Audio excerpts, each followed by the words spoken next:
Kita ke berita terakhir, Tribuners. Pedagang tak sabar ingin cepat berjualan di gedung baru Pasar Mardika.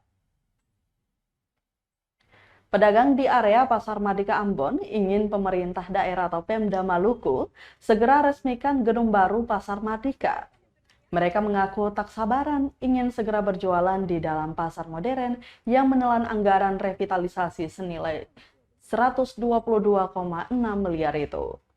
Menurut Marni, salah satu pedagang, gedung baru Pasar Mardika Ambon itu terlihat sangat mewah dan modern.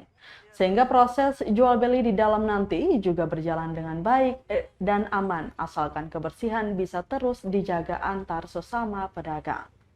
Sementara itu, pedagang lainnya, Imran, berharap agar proses pendataan pedagang untuk masuk ke gedung yang direvitalisasi melalui pendanaan multi-years contract atau MYC APBN 2021-2023 itu dapat berjalan jujur dan adil.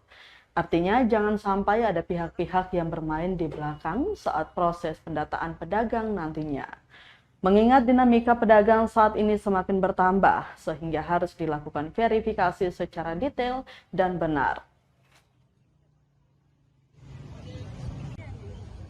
1 tahun. Iya, ada akal. Plastik pernah lihat di mana?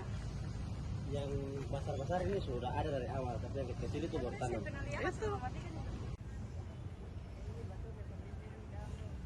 Oh, sengo, dong parkir oto di dalam tuh, ada pajang kan.